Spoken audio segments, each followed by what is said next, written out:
Welcome to the webinar. My name is Jennifer Scanlon. I am a field marketing specialist with Axonics Therapy, and I'll be your moderator this evening. During the webinar, you will see important safety information about the products. As with any medical procedure, there are some risks associated. You can visit axonics.com for additional safety information, and of course, please bring all important questions to your healthcare provider appointment.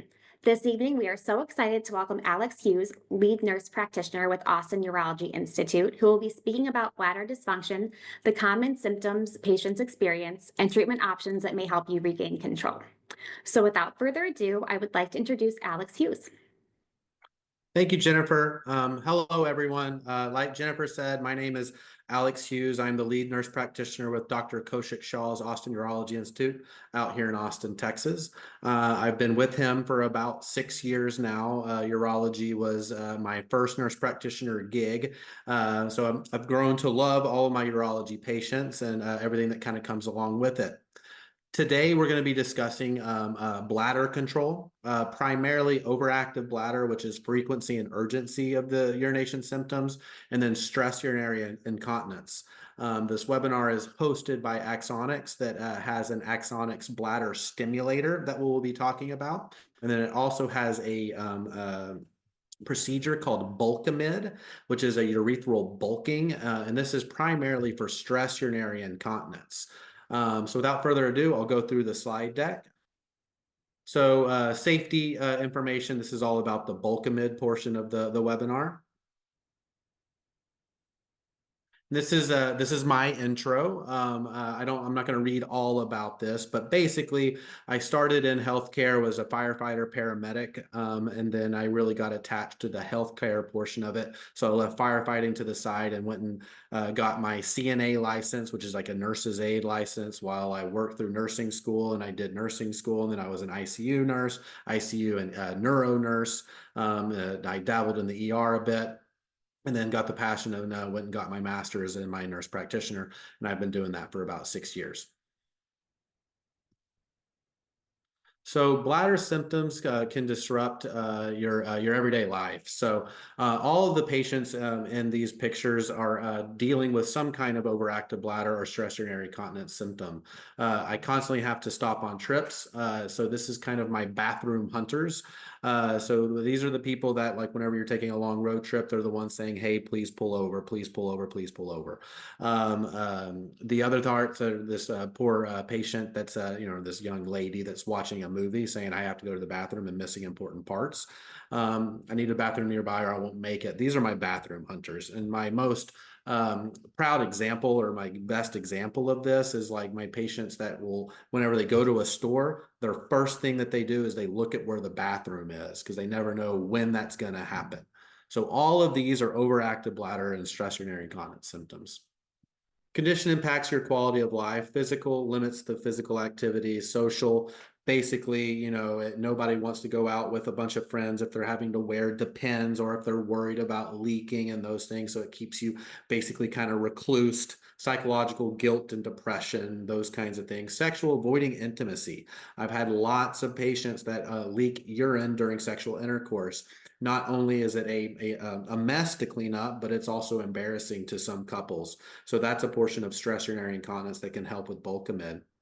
Occupational, absence from work, decreased productivity, and domestic, wearing pads and diapers.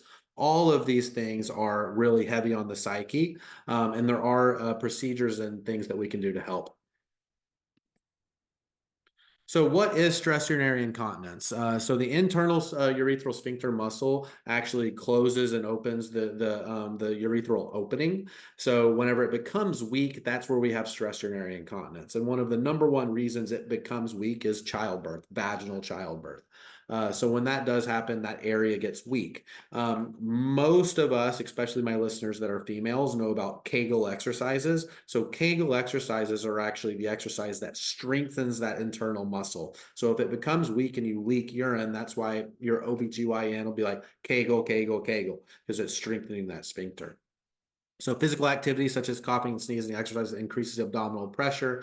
Pressure on the bladder pushes urine towards the urethra. The muscles around the urethra contract to keep the urethra closed and prevent urine leakage. Stress urinary incontinence is basically when that has become weak. Good news, there are treatments for women that can help. So treatment options for stress urinary incontinence. So pelvic floor exercises. This is what I was just speaking about. So Kegel exercises.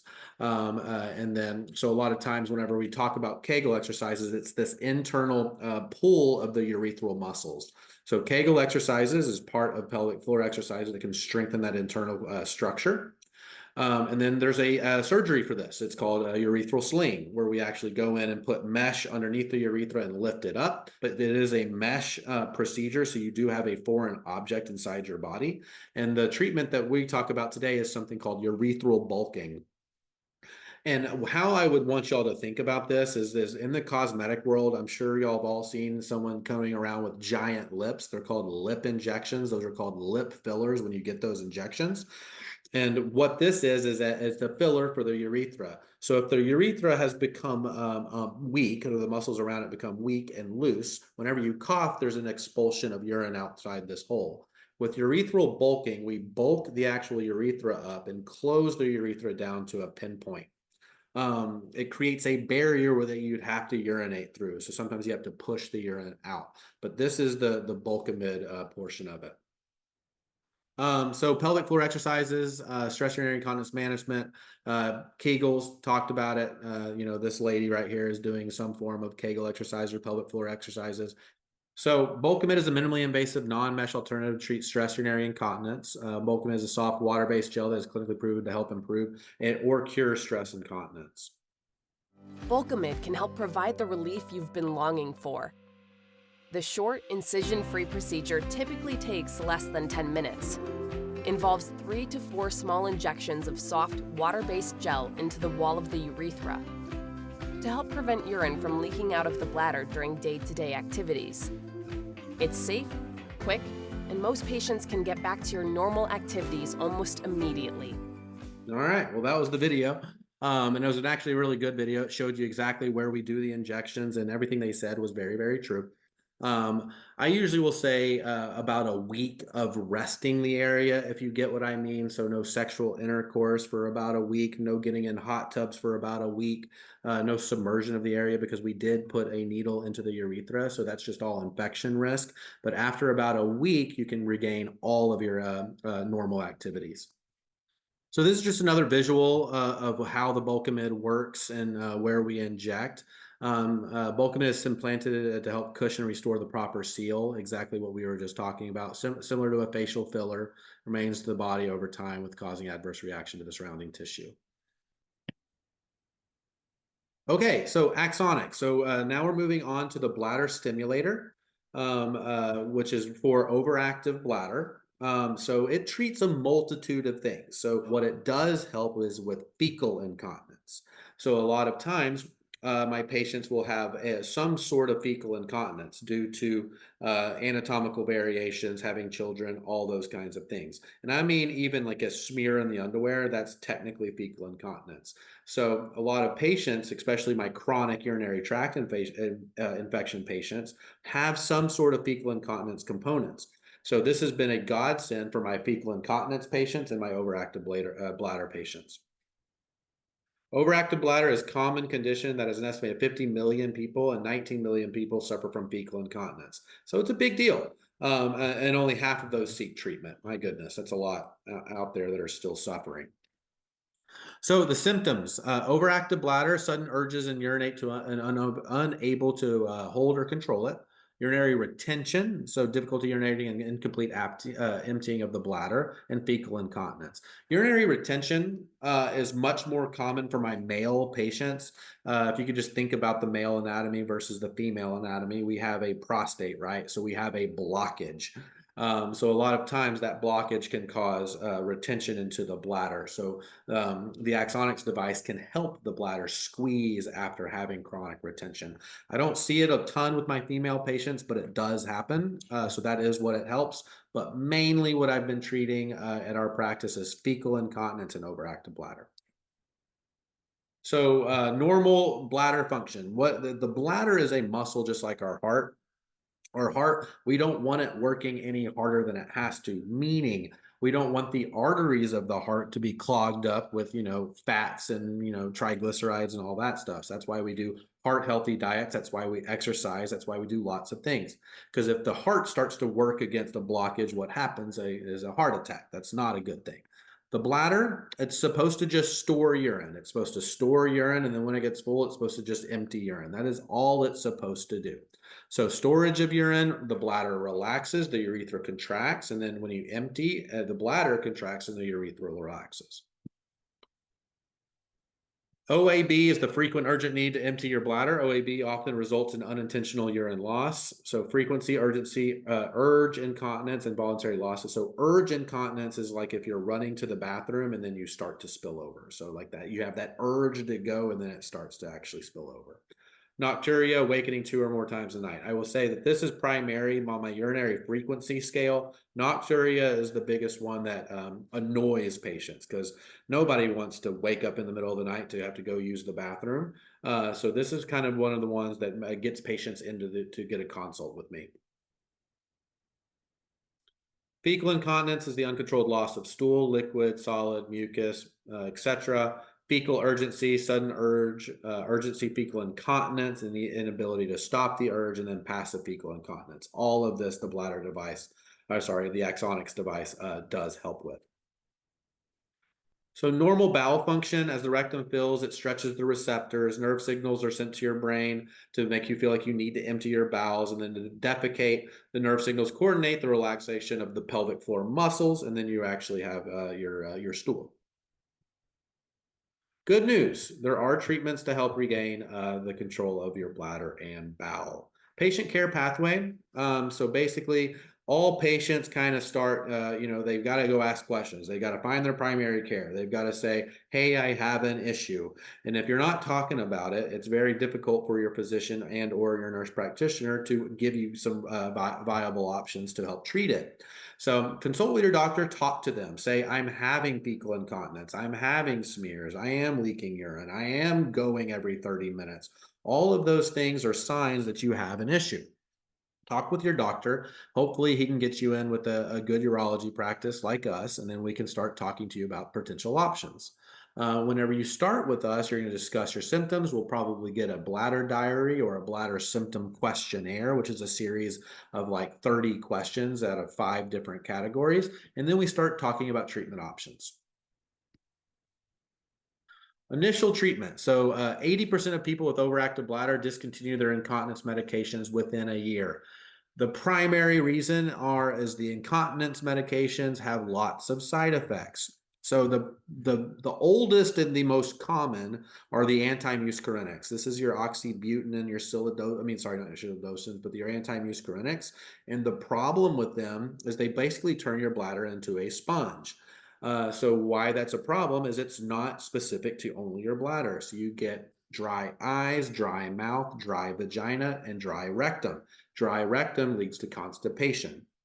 So with my older patients, especially my 60, 70, 80, 90-year-old patients, a lot of times hemostasis is also a problem. So fluids are also a problem. So they're chronically dehydrated anyway. Constipation is a #1 issue of my older population. So if I could offer some kind of treatment that is not going to worsen that problem, I'm going to do it. And the other medicines out there are Gemtesa and Myrbetriq. They're newer out there. They're called beta-3 agonist. And they are pretty successful for patients, but they are very, very expensive. And in our practice, we are all about the less medications, the better. If any of my listeners are in their 70s and 80s, I guarantee you have a list of medications. If I can do anything to keep medicines off of that and decrease polypharmacy, that is my #1 goal. And if I can do that with either a procedure like Bulkamid or even like an Axonics trial, which I do in our office, then I'm going to offer those kinds of solutions. So overactive bladder, initial treatment, bladder training. So this is the pelvic floor physical therapy, lifestyle changes. So when are you stopping drinking fluids, etc. All of the bladder irritants are coffee, tea, soda, alcohol. those things can cause urinary frequency and urgency and worsen stress urinary incontinence. So if you're, pounding a pot of coffee a day and you're having these problems, then my first suggestion would be like, go water alone. If you go water alone and these problems go away, then you at least know that you're doing it to yourself, and then you can make an informed decision on, hey, is the pot of coffee worth it? And a lot of times, nocturia, I'm telling my patients, when are you stopping drinking your fluids? If you're drinking, bottles of water all the way up until 10 p.m., then obviously you're going to go to the bathroom at, 2 a.m. Stopping drinking your fluids maybe at dinner time and having like a sip of a fluid closer to time could be more beneficial for you. Urinary retention, behavioral management, alpha blockers. So alpha blockers are like tamsulosin and alfuzosin, and they basically widen the urinary sphincter, or sorry, they widen the urinary tract, so it can help you empty better, and it helps on the bladder neck, so it relaxes that bladder neck. These are medications primarily used for males for their prostate problems, but there are options there. Fecal incontinence, my goodness. Pelvic floor physical therapy is really good for fecal incontinence. Dietary changes, over-the-counter diarrheal meds, and then a pessary. So there's not a ton that you can do for fecal incontinence, enter Axonics device. Advanced therapies. So whenever I'm counseling my patients, I'm talking about behavioral modifications. I'm talking about trying meds. There's first line therapies, second line therapies, and then third line therapies. Third line therapies are your bladder devices and then the Bulkamid. The first line therapies are completely dietary changes and then behavioral changes. And then second lines are the meds. So the antimuscarinics and the beta-3 agonist. A lot of times what I'll ask my patients are, have you tried these before? Because a lot of times by the time they've gotten to a specialist, they've seen a primary care doctor and they've already tried some of these therapies. So even if you tried these therapies 3 or 4 years ago, I'm not going to force you to do a trial if something didn't work for you in the past. So third line pair, so no symptom improvement, don't give up, ask about the therapy options, the advanced therapy options. So for overactive bladder, we have sacral neuromodulation, PTNS, and then Botox. Those are our third line therapies. Urinary retention, sacral neuromodulation, self-caths, and then surgical interventions, and then fecal incontinence, sacral neuromodulation, transanal irrigation, and surgical sphincter repair, and something called Celesta. So PTNS, this is something that we don't do at our practice, but it is very, very common. There are mixed results with this therapy, but basically there's a tibial nerve down into your ankle. And what you can do is you can actually stimulate that nerve that actually can course correct the bladder. It's in-office treatment, 12 weekly sessions of 30 minutes. That's the biggest thing that my patients are like, I don't have 30 minutes, to come do an appointment, which, inevitably turns into a 2-hour appointment, if you get what I mean. It's not always just 30 minutes, but 12 weekly sessions, 30 minutes each. Response usually observed in 5 to 6 sessions. If symptoms are improved in 12 sessions, then you can do long-term maintenance. Sacral nerve modulation. So this is something that our practice does pride ourselves on.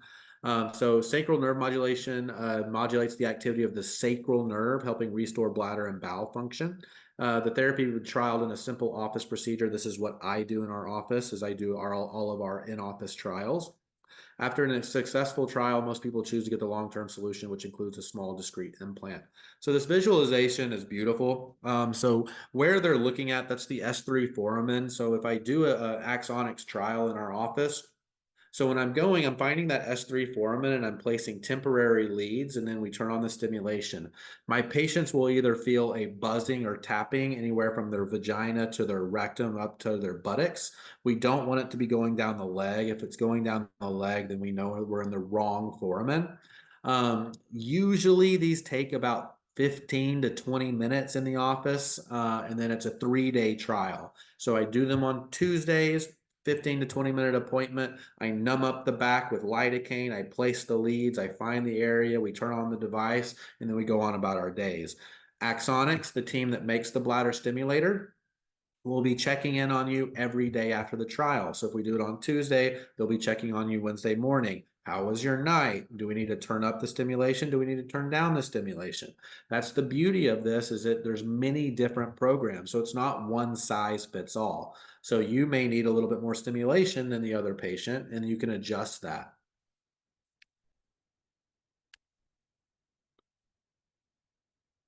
Axonics therapy is indicated treatment option for patients with overactive bladder, urinary retention, fecal incontinence. So how does Axonics therapy work? Overactive bladder, fecal incontinence, urinary retention may be caused by an abnormal communication between the brain and the bladder. So basically, our brain and our bladder is just not speaking like it's supposed to.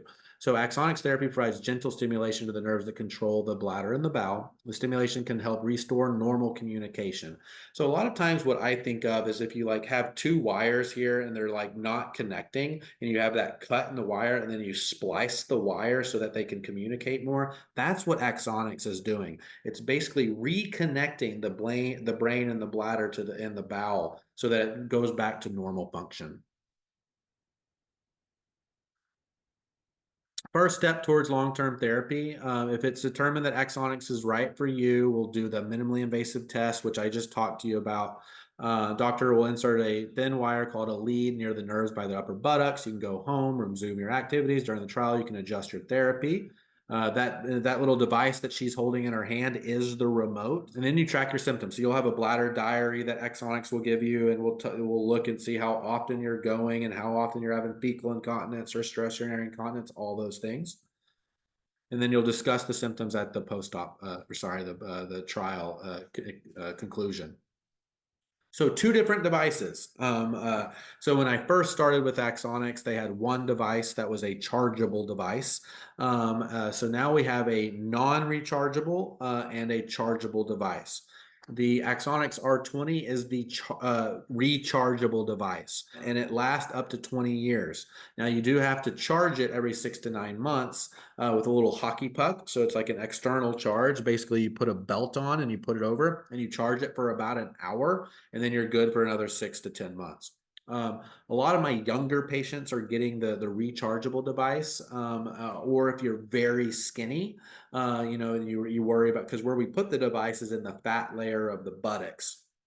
So if you don't have a lot of fat on your buttocks, then you may want the rechargeable device. If you have enough landscaping, if you get what I mean, the non-rechargeable is probably better for you. So the Axonics F15 is the non-rechargeable, meaning you just put it in your body and then you forget about it. And it lasts about 15 years. So it says 10 to 20 years here. So I split the difference, about 15 years. And at 15 years, if all of a sudden you start, oh my gosh, I'm peeing a lot, then maybe you need to replace the battery. Oh, that's the puck sitting next to the remote.